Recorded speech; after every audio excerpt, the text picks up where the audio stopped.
E nesse momento eu vou fazer até um depoimento sobre o inimigo interno que eu tinha na minha vida, que eu consegui vencer foi nesse mesmo momento.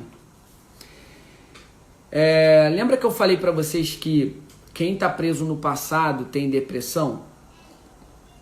E algumas coisas te fazem estar preso no passado. Decepções, frustrações, crenças limitantes, inputs negativos. Isso aqui daria uma live absurda para falar sobre depressão. E muitas vezes a gente adquire comportamentos reflexos dessa depressão. Lembra que estímulo, pensamento, sentimento, comportamento e resultado. Você conhece alguém que é acumulador? Acumulador? Já viu aqueles episódios do Discovery Home Health sobre acumuladores? Você conhece alguém que é acumulador?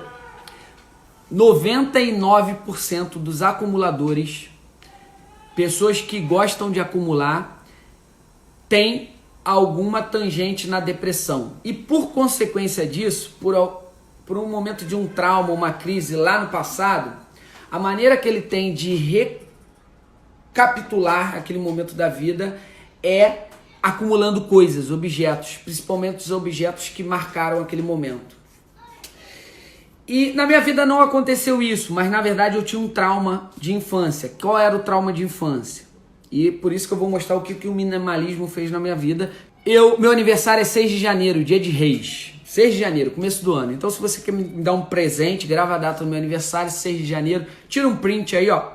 Tira um print, guarda minha foto. Dia 6 de janeiro do ano que vem, você vai postar e vai me dar os parabéns, tá? 6 de janeiro é meu aniversário. E eu sou de uma família muito grande, eu tenho muitos irmãos. Eu tenho 7 irmãos, 8 filhos. Então imagina a cabeçada dos irmãos muito mais velhos, a cabeçada de sobrinho, a cabeçada de neto que tem lá em casa. A família é muito gigantesca, né? Tu deve estar, caraca, 7 irmãos. Tenho 7 irmãos, sou o caçula, filho caçula. E o que acontece? Aniversário começo do ano, você tem um grande problema. Quem faz aniversário em janeiro, vou até abrir, que eu quero ver se alguém se identifica ou se é um problema só meu. Aniversário começo do ano é um grande problema, por quê? Porque em família grande, você recebe um presente só no Natal e todo mundo fala assim pra você, ó, já serve pro teu aniversário. Cara, isso me traumatizou na infância. Por quê? Porque criança gosta de presente, gosta de parabéns, né? Então eu não tinha festa de aniversário, porque em janeiro tava todo mundo viajando e tava de férias na escola. E meu aniversário é também dia 6 de janeiro aí, parabéns aí, ó, dia de Reis. Tem gente já rindo. Imagina a momento, como eu era um moleque deprimido. Eu não tinha festa de aniversário porque na escola tava de férias, na família todo mundo viajando, minha mãe já não tinha grana para fazer aniversário por causa do Natal gigantesco. Já cheguei a comemorar aniversário no Natal, hein? No Ano Novo, por exemplo. Vamos cantar parabéns pro Rodrigo aí logo, Ano Novo. Ó, e o moleque, nessas condições, recebe esses inputs, fica traumatizado. E aí, o que aconteceu? Cara, eu desenvolvi o hábito de presente. Por quê? Lembra que eu falei sobre o livro As 5 Linguagens do Amor? Se você não me ouviu falar sobre isso, preste atenção. Todo mundo tem uma forma de dar e receber amor, carinho.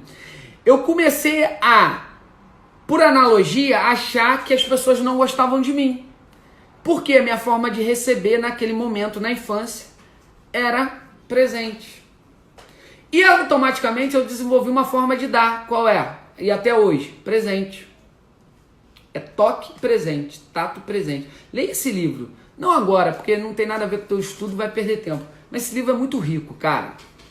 E aí, por causa disso, eu comecei, quando ganhei minha independência financeira, a me dar presente.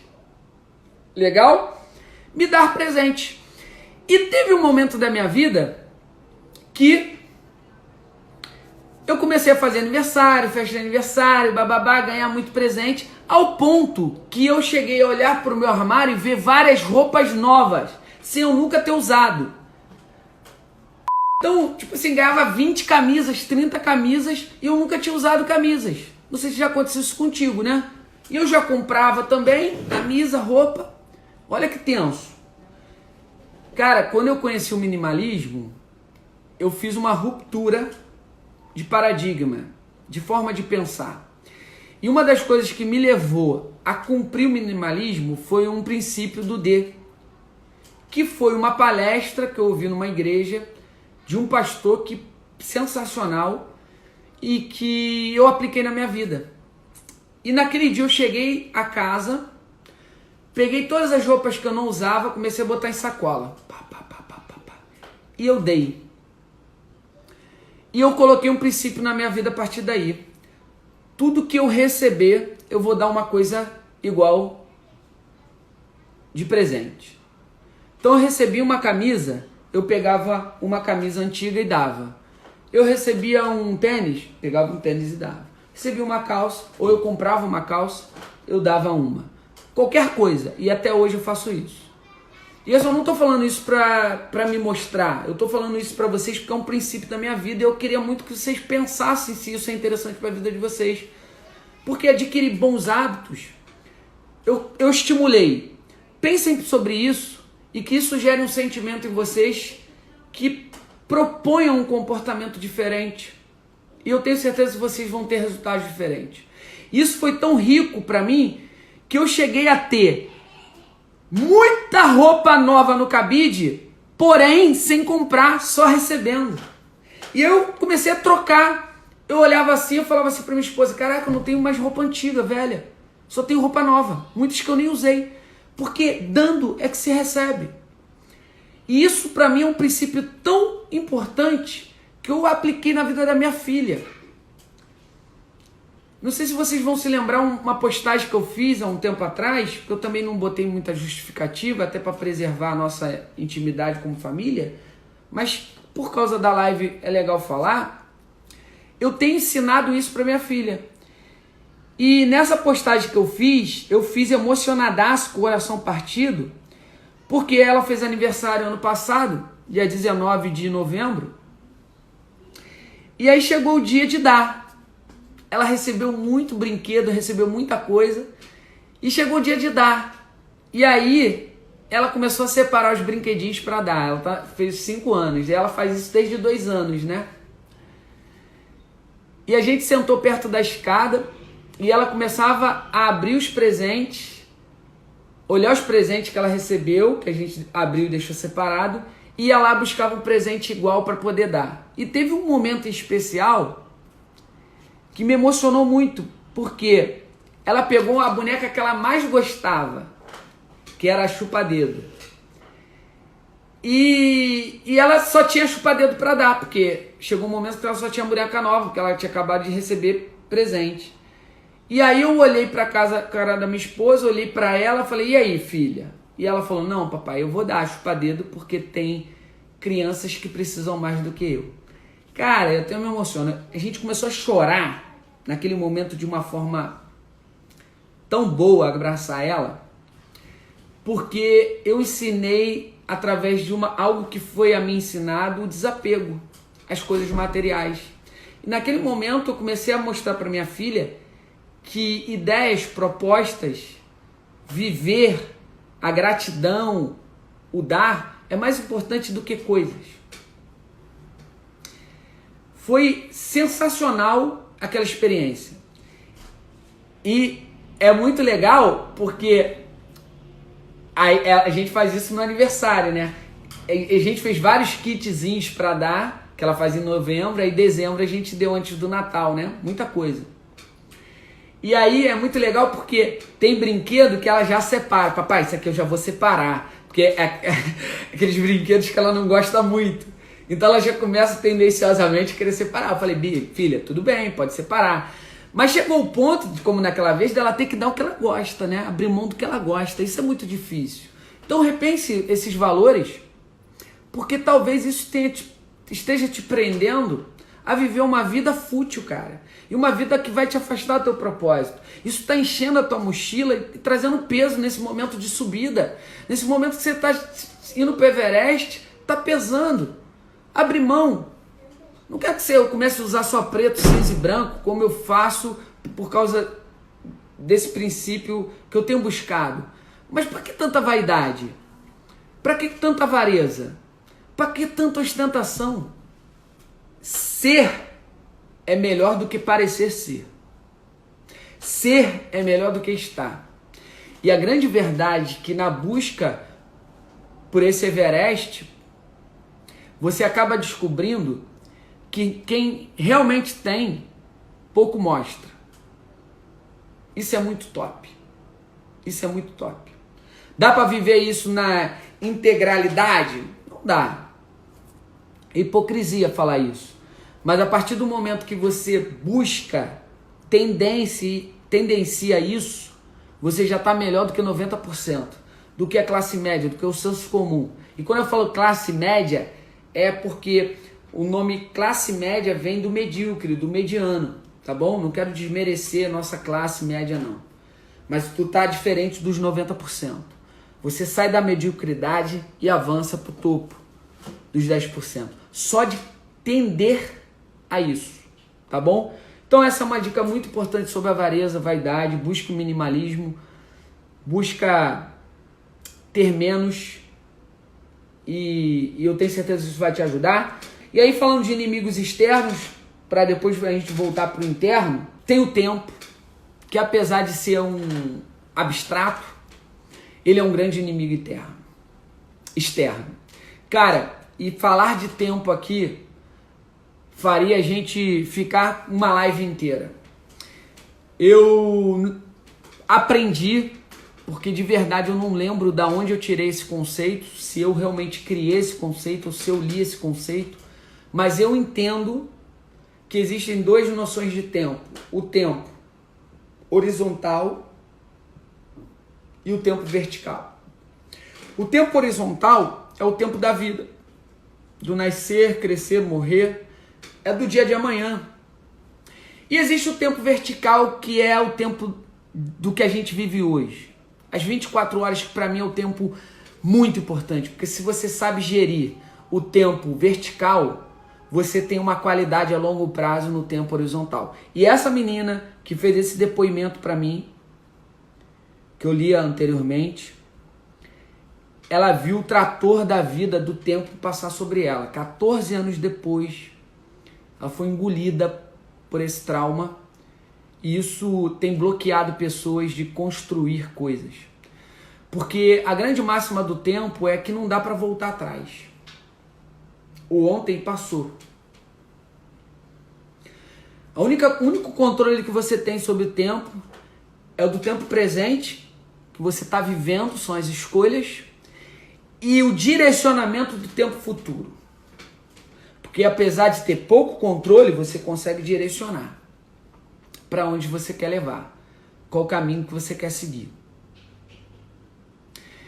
E aqueles que não entendem o tempo como uma variável externa que pode ser um grande vilão, uma casca de banana, inclusive um inimigo oculto, por essa ótica, acabam sendo atropelados por esse tempo.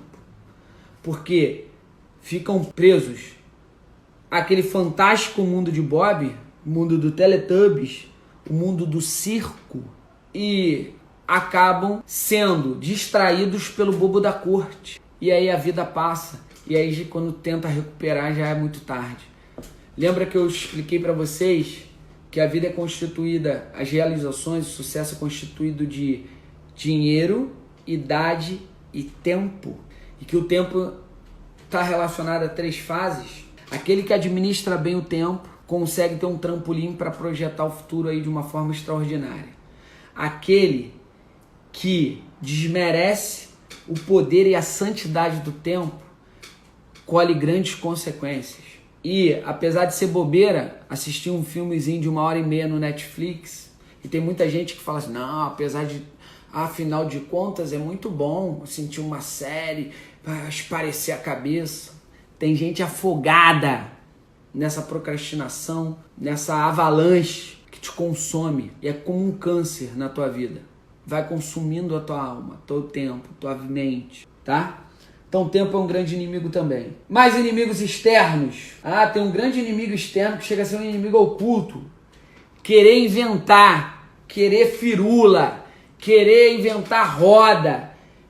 Cara, para com isso, joga fácil, joga simples. Não queira buscar dificuldade, facilita. Busca sempre a simplicidade do que tu faz. É o famoso feijão com arroz bem temperado. Se você quiser colocar tudo de forma complexa e inventar muito, pode ser que esteja dando um tiro pela tangente. Vai se tornar um grande inimigo externo. O famoso NHS. Quem sabe o que é NHS? Tá ligado a tempo também. Quem sabe o que é NHS? Algum milico aí? O NHS é o famoso na hora sai. Salgueiro aí. Na hora sai. Cara, o que é o famoso NHS, na hora sai? É um comportamento que ele passa a existir na tua vida pela experimentação, ou seja, de forma empírica, porque se tornou um estudo de caso de sucesso. Várias coisas na sua vida você fez por NHS, na hora ia sair, e você acaba fazendo tudo de NHS. Você tem que fazer um planejamento, você não faz, na hora sai. Você tem que fazer um slide para uma palestra, e na hora sai. Você tem que fazer a lista do mercado para fazer uma compra, na hora sai. Você tem, ou seja, tudo no improviso. A improvisação, em alguns aspectos, é muito bom, desenvolver esse talento, mas em outros aspectos é extremamente nocivo para a tua vida. E pasme, 70% das pessoas que eu conheço trabalham o Pareto de forma errada nesse sentido.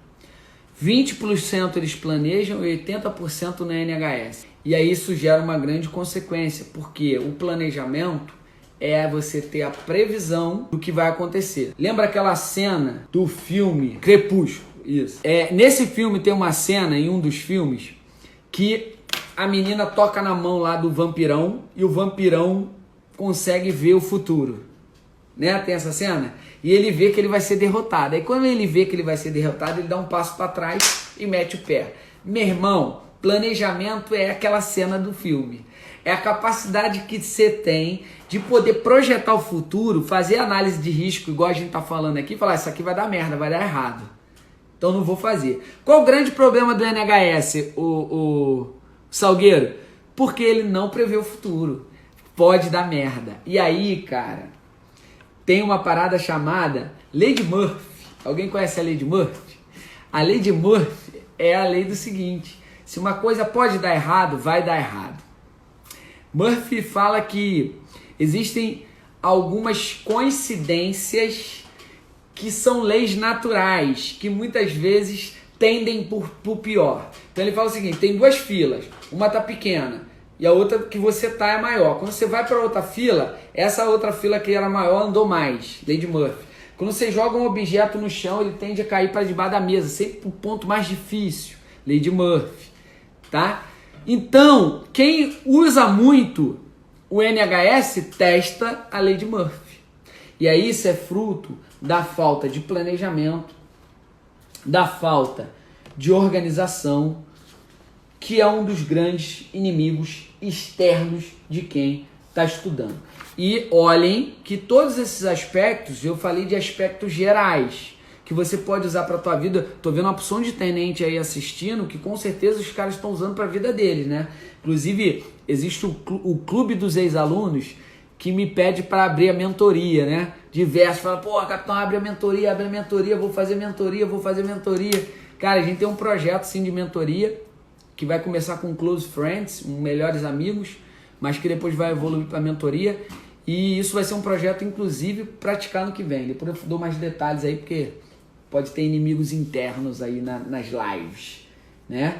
E uma das coisas muito importantes que eu acho que você deve fazer, inclusive está no livro do Sun Tzu, Arte da Guerra, que é o seguinte, vou até ler na íntegra. Eu falei para vocês que eu tenho um grupo comigo mesmo, né?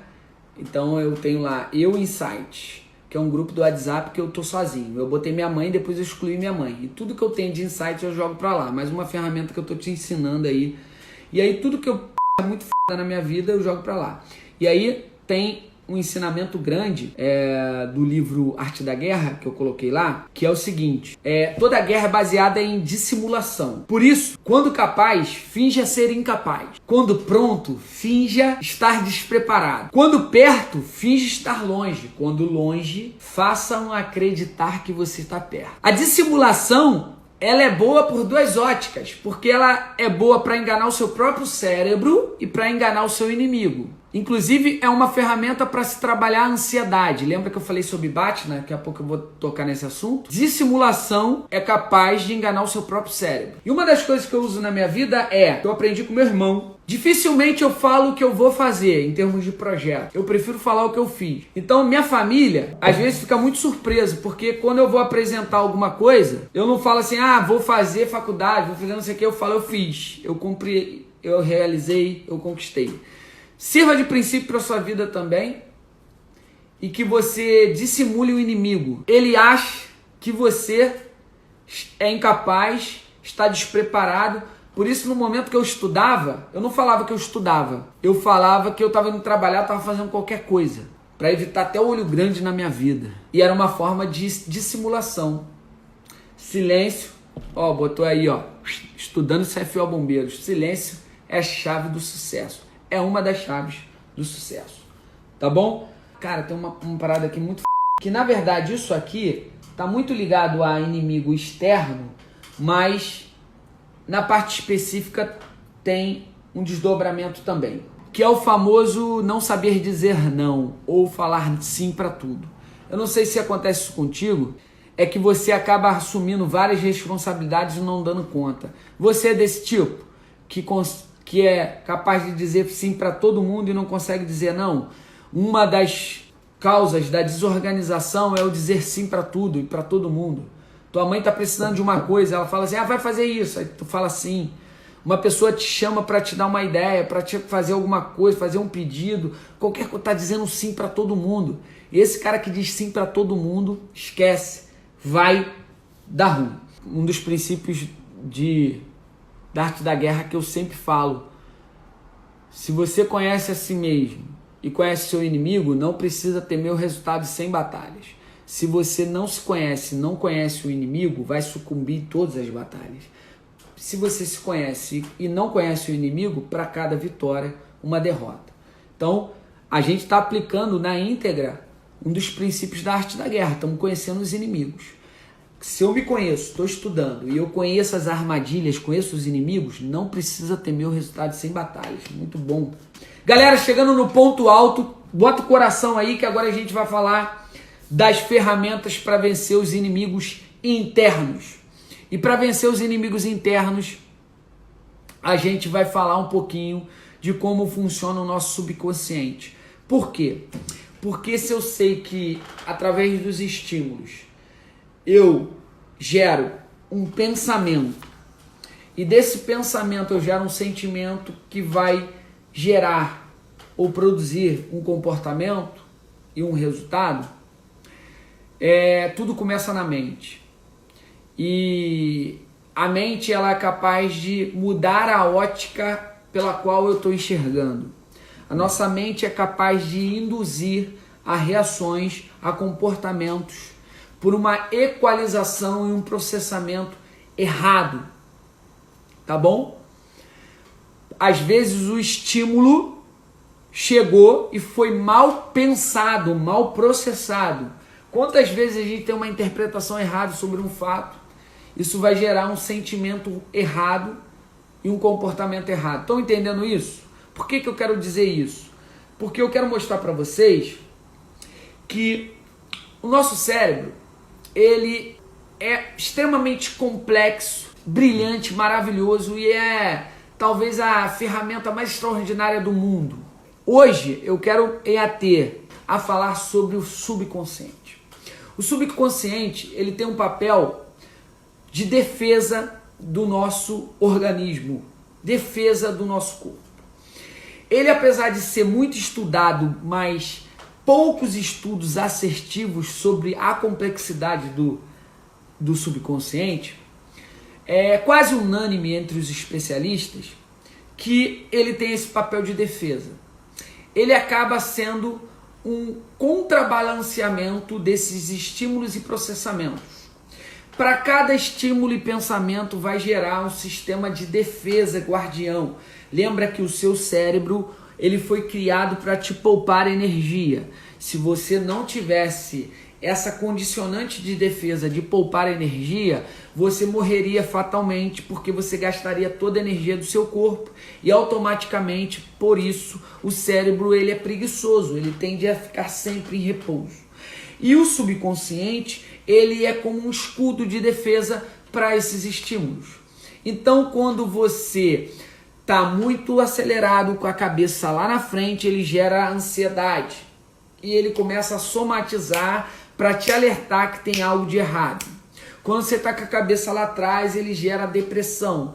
Quando você está diante de um perigo, ele gera um medo. Quando você está na iminência desse perigo, ele gera um estresse. Diversas sensações que a gente poderia elencar aqui, que são produzidas pelo subconsciente. Eu quero chegar aqui, muitos desses inimigos internos, eles são frutos de pensamentos. Eles são frutos de sentimentos. Eles são frutos de comportamentos. Ok? Frutos de pensamentos, frutos de sentimentos e frutos de comportamentos. Exemplo, procrastinação é fruto de um comportamento, de um hábito ruim, da inexistência de uma ação positiva. Isso gera em você o ato de procrastinar. E existem diversos tipos de ferramentas que a gente pode aplicar para esse primeiro exemplo de procrastinação, tá? A ausência de tarefas, como eu falei, ferramenta de equipe leva você a procrastinar, mensuração de tempo sobre essas tarefas. E eu costumo tratar a procrastinação através de 5 táticas. Eu aprendi e trago para minha vida. Primeira tática dela. Muitas vezes a gente acha que precisa ter motivação, força de vontade, precisa ter, garra, esforço. Mas quando sempre se fala disso, a pergunta que vem é de onde essa vem? Por que uns têm e outros não têm? E aí, não dá muito para explicar, porque muitas vezes essa motivação pode vir externamente, mas tem gente que nasce com isso, tá bom?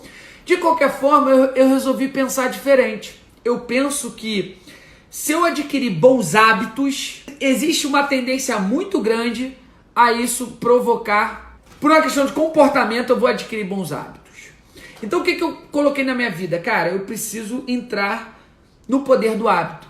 Lembra que no livro O Poder do Hábito, tudo que a gente faz mais de 21 vezes tende a se tornar um hábito? Por exemplo, a gente está seguindo com essas lives para se tornar um hábito. E eu acho que eu vou ter esse hábito na minha vida, de estar fazendo mais palestras. Por quê? Porque já está caindo na massa do sangue, já está correndo aqui na veia. Hábitos saudáveis geram comportamentos saudáveis. Tática 2, transformar esse hábito em rituais pessoais. Quem está me acompanhando está vendo que pela manhã eu estou cortando limão. Para quem não sabe o meu hábito aí de manhã, meu ritual, melhor. Eu corto um limão, espremo aquele limão, coloco um pouquinho de mel, glutamina, raspo ali. Caraca, tua raiz, quebrou pra garganta. Esqueci o nome. Vou pro sol, tomo os meus complexos de suplementação, vitamina D, vitamina C, BCAA, tomo lá. Depois o meu cafezinho, que é para fazer a disruptura, já é um ritual meu. E aí eu começo a trabalhar.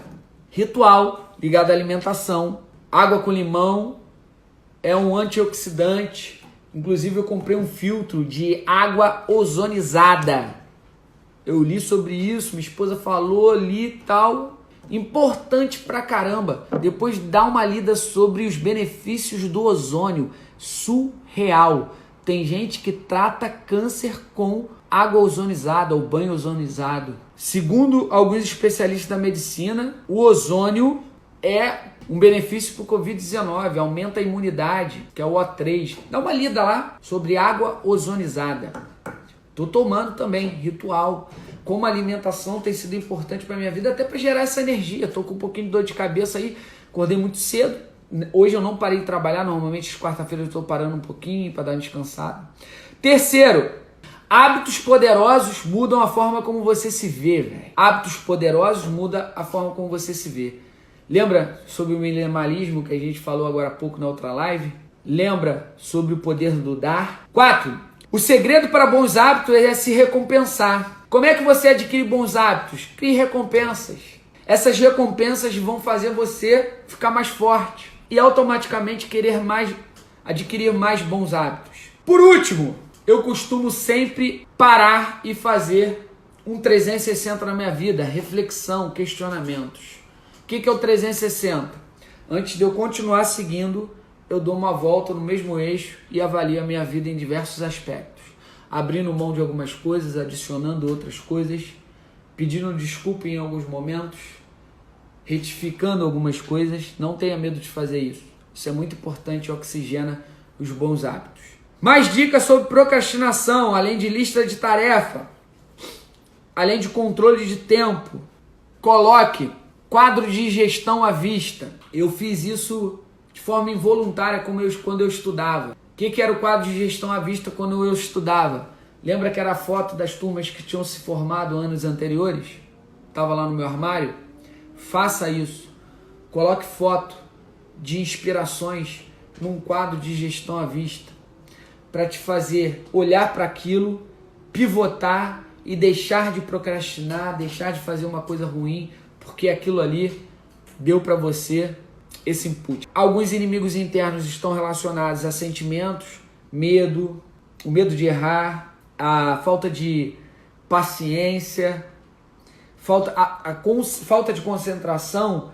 Ela é muito causada pela ansiedade, mas também muito pela falta de paciência para fazer as coisas. E aí, como que eu estou trabalhando isso em mim? Eu não sei se vocês já viram, mas toda vez que eu paro de fazer uma atividade física, eu estou fazendo um alongamento com meditação, introspecção. Existe um lugar dentro de você que precisa de silêncio, que precisa de atenção. Tire 20 minutos, 30 minutos para você fazer isso.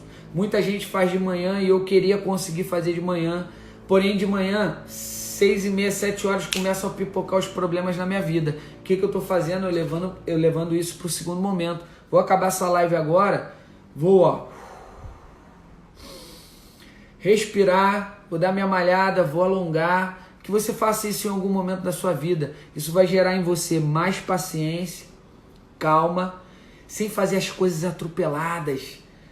Você é daqueles que só chega atrasado nos locais. Já reparou? Você nunca chega de forma antecipada. Você faz tudo correndo, tudo de forma desesperada. Respira, paciência. Isso vai te ajudar a ter concentração. Estudo, você precisa muito disso. E eu naturalmente sou assim, porque como eu sou muito visual e eu trabalho muito com gesto, eu sou muito acelerado, eu estou trabalhando isso em mim.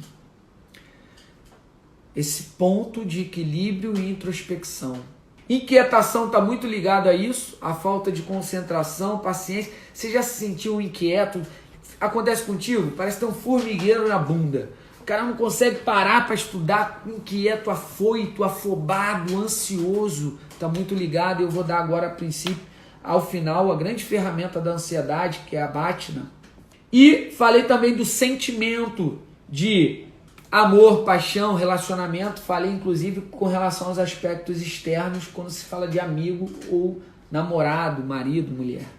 Para terminar, a gente vai falar de ansiedade, que é o grande inimigo, grande vilão de quem está estudando para concurso. Porque se a nossa cabeça está lá na frente, a gente está ansioso. E se a gente está ansioso, a gente não consegue se concentrar, a gente tem sudorese excessiva, a gente tem estresse, a gente tem inquietação, desorganização, ansiedade. Na verdade, essa crise de ansiedade, ela responde muito a isso. É a resposta para muitos desses sintomas, inclusive somatizado, gastrite, como essa aluna falou, queda de cabelo, insônia. Quem não está conseguindo dormir tem muito a ver com ansiedade. Você querer realizar uma coisa e não conseguir. E aí eu vou dizer para vocês como eu trabalhei isso na minha vida, quando eu estudava, e o que eu aconselho as pessoas a fazerem.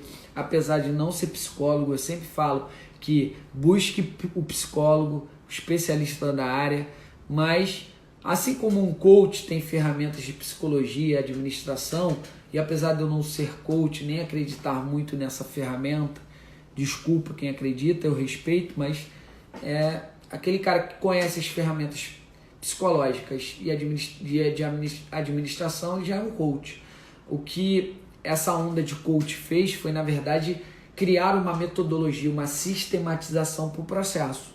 E todo mundo que faz aquela sistematização acaba ganhando o título de coach. Mas tem muitos coaches que são coaches por natureza. O cara já nasceu com esse dom. Se ele sistematizar, ele reproduz isso.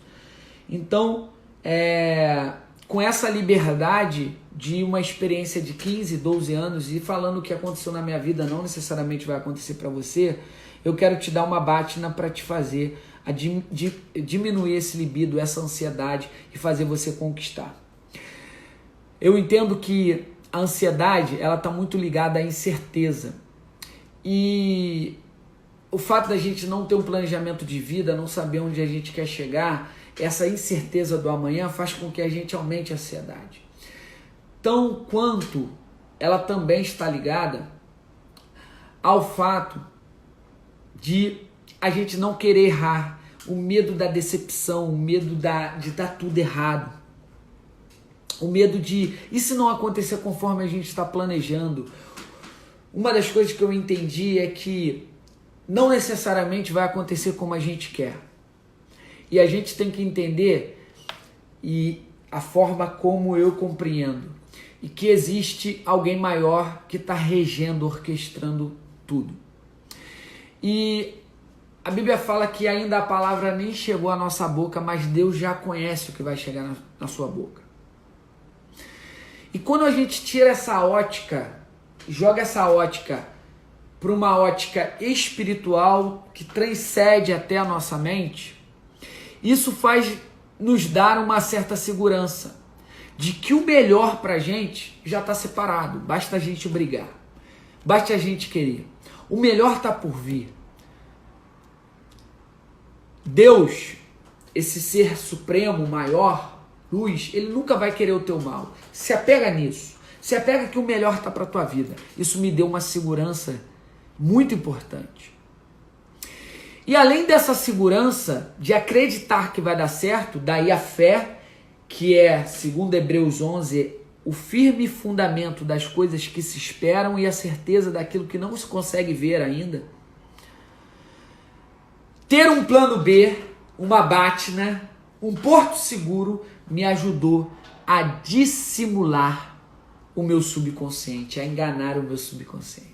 Que foi a dica que eu dei nesse planejamento de estudos que eu fiz agora com uma pessoa muito próxima e que eu senti que a insegurança, a incerteza, a ansiedade estava fazendo ele ter baixos resultados, inclusive nos simulados. E aí eu dei a seguinte dica para ele: qual é o teu sonho? E aí eu te pergunto, qual é o teu sonho? Ah, meu sonho é ser oficial do bombeiro. Você admite outra possibilidade na sua vida? Não, não admito, eu quero ser oficial do bombeiro. Ok? Só fala isso agora para mim, porque para você vai dissimular o teu subconsciente. Você vai conseguir se enganar, se auto-sabotar para que o seu subconsciente não crie mecanismo de defesa. Como? Você começa a pensar na possibilidade de ter um plano B, ou 2 planos B, ou 3, ou 4 subterfúgios, válvulas. E isso é tão forte, tão importante, que eu vou explicar com exemplos. Você está diante de um fechamento de contrato. Quem é vendedor aí vai se ver. Vai lá, foi comprar um apartamento. Só tem esse apartamento que você quer. Quando só tem esse apartamento, onde o vendedor e você sabe que só tem esse apartamento, aquilo é uma batina para ele imputar preços absurdos para você. Porque como você quer muito, só tem aquele, você é capaz de dar o que você não tem. Agora, quando existe oferta, muita oferta, demanda, você tem opções e plano B. Isso faz com que o teu nível de negociação chegue lá embaixo. Você fala, não, eu quero pagar menos. E a pessoa também, por conseguinte, ela sabe que ela não pode barganhar muito, porque senão você vai fugir para outra opção. Nosso cérebro, quanto menos opções a gente tem, com mais pressão ele nos atinge. E gera em nós efeitos de somatização e ansiedade. Se você ficar muito bitolado no bombeiro, você vai começar a sentir medo, vai ter medo de errar, essa ansiedade vai começar a subir em você, e isso vai fazer com que você mesmo se sabote no dia da prova, com medo de não ser aprovado. O que me fez passar no concurso foi eu ter feito outros concursos e ter começado, a admitir possibilidade de entrar em outras forças. E eu comecei a pensar assim, cara, talvez não seja tão ruim eu entrar no exército. Talvez não seja tão ruim eu ser da aeronáutica. Talvez não seja tão ruim eu estar na escola de formação tal. E aí eu comecei a trabalhar aquilo na minha cabeça. Mesmo dissimuladamente, eu comecei a trazer palavras de reforço para isso. E aquilo foi me dando paz, foi me dando tranquilidade. E à medida que eu passava num concurso ou outro antes da minha prova, aquilo me deu mais do que isso, me deu segurança, me deu certeza de que eu era capaz. Então tenha fé, acredite que vai dar certo e crie um plano B. Uma válvula que possa te fazer negociar com tranquilidade no teu subconsciente. Eu quero ler para vocês um versículo da Bíblia. Eu não preciso nem ler, na verdade ele foi tão importante para mim que eu tenho ele decorado. Claro, não o pé da letra, mas Mateus 6, 25 diz assim, ó: por que andeis ansiosos quanto à vossa vida? Por que andeis cuidadosos quanto à vossa vida? Pelo que tem de haver, de comer, beber ou vestir? Não é a vida mais do que o alimento, o mantimento? Olhai para as aves do céu, não semeiam nem plantam, e vosso Pai Celestial tem dado, tem suprido as necessidades das aves. E ele pergunta, não tem de vós muito mais do que elas? E ele ainda pergunta assim, quem com todo o seu cuidado pode acrescentar um côvado à sua estatura? Aí ele vai mais adiante e fala assim, olhai os lírios dos campos, como são belos. Em verdade vos digo que nem Salomão com toda a sua glória se vestiu como qualquer um deles. Para o final ele fala assim, pois se Deus veste a erva do campo, que hoje existe e amanhã é lançada no fogo, não vos vestirá muito mais a vós, homens de pouca fé? De certo que todas essas coisas, o vosso Pai Celestial sabe que vocês precisam, do que a gente precisa. Deus sabe. E aí ele termina dizendo o seguinte, buscai primeiro o reino de Deus e a sua justiça, e todas essas coisas vos serão acrescentadas. Eu li esse versículo sentado ao trem, voltando de Madureira, às 10 horas da noite, num daqueles dias de estudo tão pesados, onde eu não tinha nada, não sabia o que eu ia ser da vida, eu tinha poucos amigos naquele momento, eu tinha muitas decepções, porque a fórmula do sucesso é poucos acertos e muitos erros, é teste. A fórmula do sucesso é essa. E eu tinha ficado reprovado em muita prova. Eu estava muito ferido, calejado, com incerteza. E naquele dia no trem eu abri a Bíblia, que aí eu carregava por causa do pilar fé, independente da sua religião, como eu falei. E quando eu abri a Bíblia, meu irmão, parecia Deus falando comigo. Veio esse versículo. E aquele versículo ficou ali batendo na minha cabeça. E no final, quando ele fala buscar primeiro o reino de Deus, ele fala e a sua justiça. Isso está muito ligado a fazer o certo. Justiça é fazer o certo. Justiça é fazer o que é justo, fazer o que é correto. E eu entendi que naquele momento é fazer a minha parte, fazer o que me cabe e o que eu tenho que fazer. Porque o que Deus tem que fazer, Ele sabe o que Ele tem que fazer. E Ele vai, em justa medida, te recompensar pelo esforço que você faz. E aí eu comecei a entender que na complexidade de tudo, aprovação é merecimento.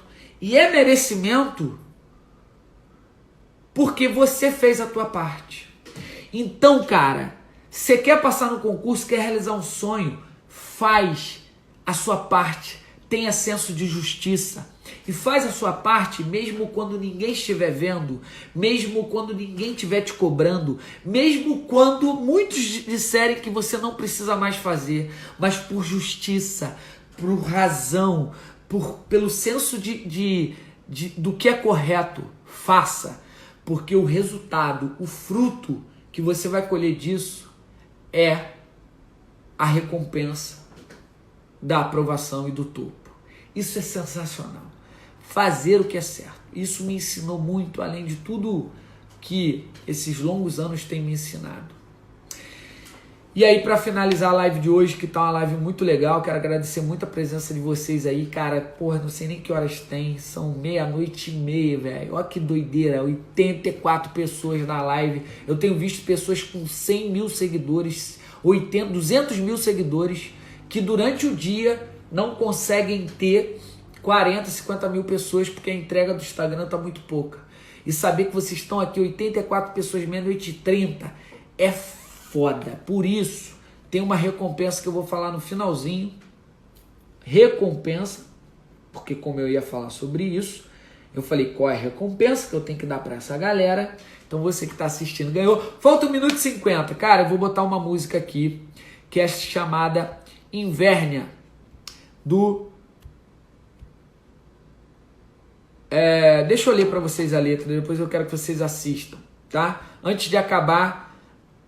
O prêmio tá lá na minha bio. Vai lá na minha bio que vocês acabaram de ganhar um aulão. Essas 80 pessoas, um aulão exclusivo no Meet que eu vou fazer com meus professores para vocês em gratidão a esse tempo que vocês ficaram. Olha essa letra, eu vou ler rápido. Não sou bipolar, não muda a cada instante, mas digo que há, Deus o que há comigo, que não cesso em tentar me esconder, fuga. Que não tento nem ver, nem ouvir passos lá fora, e está aprisionado internamente. Sinto-me traído por mim mesmo, quando o reflexo do espelho não reproduz o sorriso que eu dou. Apesar de sorrir, ele está triste internamente. E se ouço o som de vidros ao chão, ou seja, ele está um caco, está destruído. Cada página da minha vida eu virei, ou seja, eu fui virando páginas e páginas, atropelando, e é como se a gente deixasse sempre para depois. Vira a página, engole isso. Agora estou sofrendo com as alergias na alma, porque a gente empurra poeira para debaixo do tapete direto. De tanto bater poeira e escondê-la sob o tapete da sala. Eu sei que o erro foi só meu. Sinto-me traído por mim mesmo. Não tenho síndrome de Asperger. Depois você vai ver o que é síndrome de Asperger, tá? E então, porque insisto em ficar aqui quando poderia estar fora. Sempre atrair-me pelo alto. Acabou a live, depois você acaba de ver. Beijo, vai lá no prêmio da recompensa. Muito obrigado